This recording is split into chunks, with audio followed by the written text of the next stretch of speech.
최근 세계에서 가장 큰 야생 침팬지 무리가 대한 그 뉴스들이 나타났습니다. 왜 그러냐?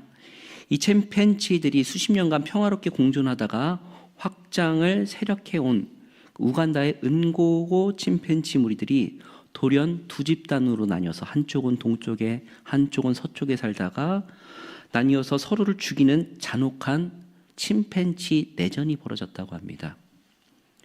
8년간의 전쟁 동안 무리의 20%가 목숨을 잃었다라는 것이죠. 매우 참혹한 비극이었는데 학자들은 이 참혹한 일이 왜 일어났느냐 조사를 해보니까 어른들의 부재, 얘네들이 옛날에는 같이 함께 살았던 그 어른들의 부재, 중재자의 부재를 꼽았습니다. 갈등을 중재하고 무리를 하나로 묶어주던 그 원로 침팬지들이 질병으로 이제 나이가 들어서 사망하자 집단의 결속력이 무너진 것입니다.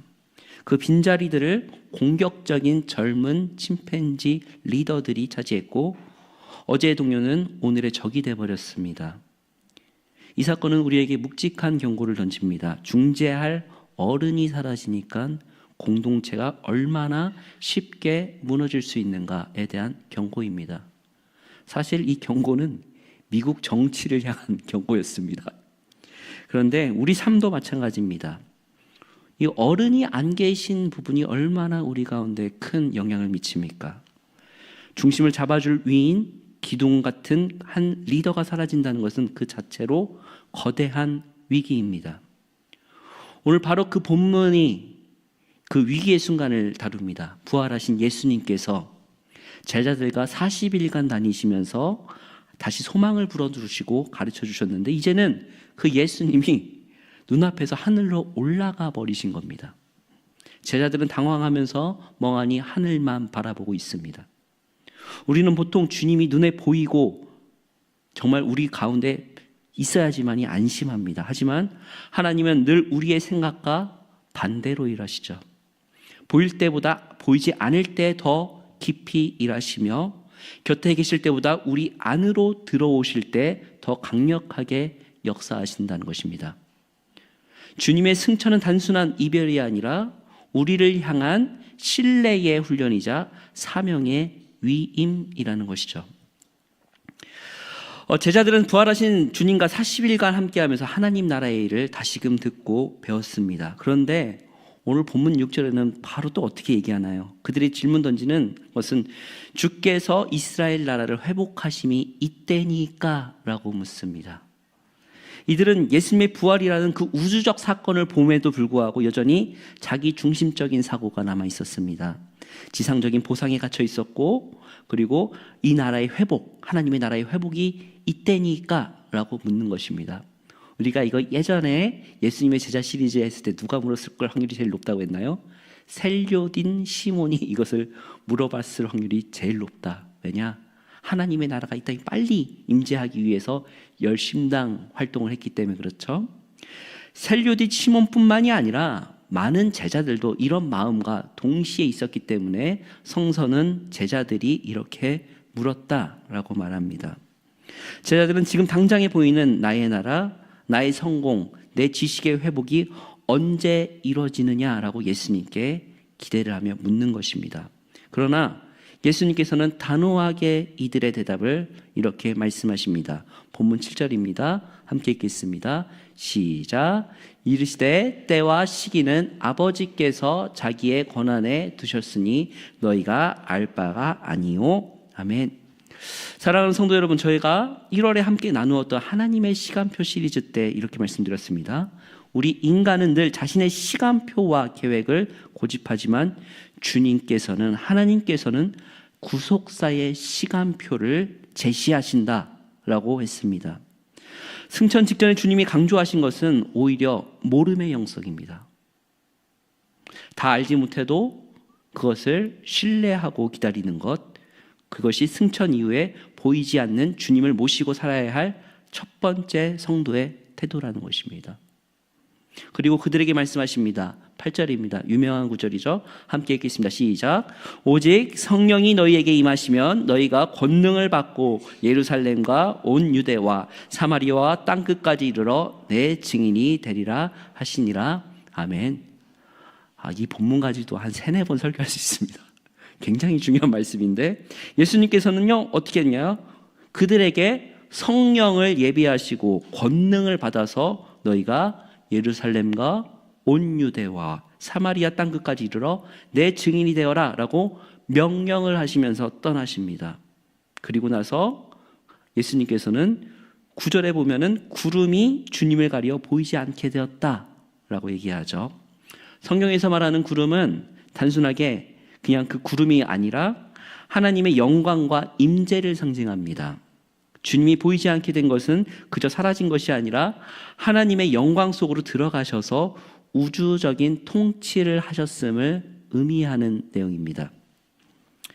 우리가 지난번에 엠마오에서 눈이 가려져 보지 못했던 것과는 다르게 이제는 주님이 보이지 않음으로써 어디에나 계시는 방식으로 다시금 그 사역의 길을 선택하신 것입니다. 육체를 입으셨을 때는 예루살렘이나 갈릴리 중에 한 곳에만 계셔야 됐지만 이제는 승천하심으로 그 다음으로 넘어가는 것입니다. 그 다음이 무엇입니까? 바로 성령의 시대로 넘어가는 것이죠. 바로 성령을 통해 우리 삶의 모든 현장, 우리가 땀 흘리고 있는 일터와 우리가 눈물 짓고 있는 가정과 그 골방 안에서도 언제나 성령께서 동시에 거하시겠다라는 그 역사의 순간이 여기서 시작되는 것입니다. 주님은 우리 곁을 떠나서 이제 어디로 오셨다? 안으로 들어오셨다라는 것이죠. 그것을 하시기 위해서 어떻게 하셨다? 올라가셨다라는 것입니다. 그리고 나서도 제자들은 어안이 벙벙해서 하늘을 쳐다보고 있었습니다. 그러자 천사가 나와서 다시금 얘기합니다. 우리 10절에서 11절 같이 읽을까요? 시작. 올라가실 때에 제자들이 자세히 하늘을 쳐다보고 있는데 흰옷 입은 2사람이 그들 곁에 서서 이르되 갈릴리 사람들아 어찌하여 서서 하늘을 쳐다보느냐 너희 가운데 하늘로 올라지신 이 예수는 하늘로 가심은 본 그대로 오시리라 하였느니라. 아멘. 천사가 묻습니다. 어찌하여 서서 하늘을 보고 있느냐?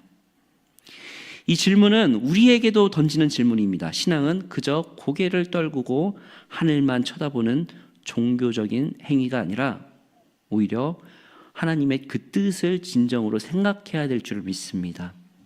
그리고 또 말합니다. 너희 가운데 하늘로 올려지신 이 예수는 지금 본 그대로 다시 오시리라 라고 말하고 있습니다.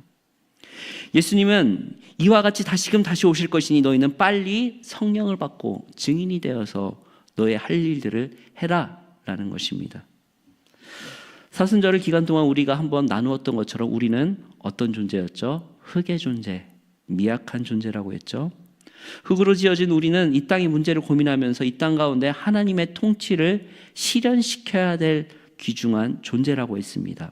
그러면서 오늘 천사의 하늘을 보고 있느냐라는 바로 이 질문은 이제 주님께서 올라가셨으니 이제는 너희는 진정으로 성령을 받아서 복음의 증인이 되어야 된다. 그리고 주님께서 명령하신 하나님 사랑과 이웃사랑, 그리고 주님께서 이 땅에 계셨을 때 하셨을 구속사의 사역을 너희들이 이어가야 되는 제자로서의 사명을 감당해라 라는 것입니다. 예수님의 승천은 우리를 그저 하늘만 바라보면서 사는 사건이 아니라 하늘의 뜻을 품고 다시금 땅에 재파송하는 사건이라는 것입니다. 사랑하는 우리 신의 성도 여러분, 저는 오늘 올라가심이라는 제목으로 말씀을 전파하고 있습니다. 이 말씀을 지난 몇 주간 저는 절기상으로 정해놓고 계속해서 묵상했습니다. 그러면서 한편으로 어버이 주일을 보내면서 드는 생각이 있었습니다. 너무 좀 단순한 이야기일 수도 있는데 계실 때 잘하자, 그리고 좋게 말할 때 잘 듣자라는 것이었습니다. 지금은 어떤 기절이냐 하면요, 어떤 시기냐면은 내일이 바로 주님 승천일입니다. 그러니까는 우리가 기쁨의 50일 주간, 초대교회 때 기쁨의 50일 주간을 하고 40일이 지나고 나서 주님께서 올라가시고 그 다음에 성령 강림절까지 그 기간을 기쁨의 50일. 그러니까 현재 우리는 기쁨의 50일 기간 중에서 주님 승천일을 중간에 두고 성령 강림절을 기다리고 있는 시기입니다.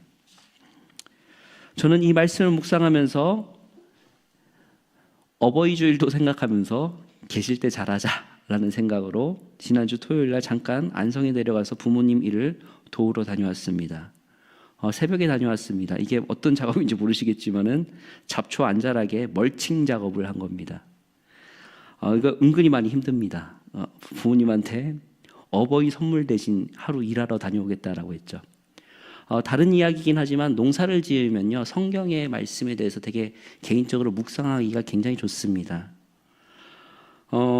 땅을 관리 안 해주면은 바로 어떻게 된다? 바로 잡초와 정말 보지 못할 것들이 너무나 많이 자라기 때문에 항상 관리를 해줘야 됩니다. 저것도 관리하러 간 겁니다. 그리고 그 작업을 하면서도 그 두루마리처럼 그 비닐 봉다리가 둘둘둘 말려져 있는데 그 생각도 해봤어요. 우리 지난주 목사님께서 설교하신 것처럼 유대인들이 두루마리 이 정도 무게 정도 됐을라나 하면서 끙끙 다니면서 그런 상상도 해봅니다. 그러면서 이 땅을 기경하듯 이 말씀의 두루마리로 이 땅을 덮어서 치유해야 하나 이런 생각들을 하면서 그런 사역들을, 그 농사들을 짓고 왔습니다. 다른 이야기이긴 합니다만은 농사일을 도우면서 땀을 흘리는데 문득 저도 그런 생각이 들었습니다. 지금 부모님이 이렇게 계시지만 나중에 나 또한 부모님이 곁에 계시지 않을 때는 어떡하지? 라는 생각 말입니다. 지난주 어버이 주일날 많은 성도님들이 어머님의 넓은 사랑의 찬송을 부를 때 많이 눈물을 흘리시는 모습을 봤습니다. 그런데 그 눈물은 그 부재에 대한 슬픔이기도 하지만 그 부모님의 신앙과 사랑을 이어받아서 내가 더 잘 살겠다라는 다짐이기도 할 것입니다. 주님 승천도 마찬가지죠. 주님이 눈앞에 사라지신 것은 우리를 버려두신 것이 아니라 이 땅에 자신의 몸인 교회를 남겨두시고 그리고 그 사역의 자리를 누구에게 넘겨주셨다? 우리에게 넘겨주셨다라는 것입니다. 그리고 우리에게 이렇게 말씀하시는 것입니다. 이제는 내가 아니라 너희의 시간이다. 너희가 나의 증인이 되리라 라고 말입니다. 주님께서 이 땅에 계셨으면 하실 구속사의 사역을 우리에게 맡기셨음을 믿습니다. 그리고 제자로서의 삶을 살아가야 될 줄을 믿습니다. 내일이 바로 주님 승천일입니다. 여러분들 지난 40일간 동안 어떻게 이 기쁨의 50일 기간을 묵상하셨는지요? 저는 개인적으로 이렇게 고백합니다. 우리는 흙이다, 연약하다. 그래서 우리는 땅에서 하나님께 부르짖어야 한다. 하늘문을 열어주소서. 그리고 성령 충만하여 예수님이 증인될 수 있게끔 또한 이 땅의 생명을 지킬 권능을 달라고 성령님께 기도해야 한다라는 것이죠. 지금 이 시기는 승천과 성령 강림 사이의 기다림이 이제 준비되어 있습니다. 우리 일신의 공동체가 그저 예수님을 멍하니 하늘만 바라보는 그런 제자가 되지 않길 바랍니다. 우리가 어제 어떻게 해야 되나요? 올라가신 것은 무엇 때문에?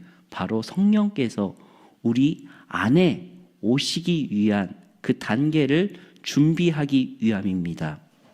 더 나아가서 이제는 우리가 성령 받아서 어떻게 해야 됩니까? 십자가를 지고 이제는 이 땅을 살리는 사역을 감당해야 될 줄을 믿습니다. 주님의 통치를 우리가 딛고 이 선 땅 위에서 하나님의 나라를 실현하는, 그럴 때에 우리가 진정한 참된 제자 되기를 주님의 이름으로 축복드립니다.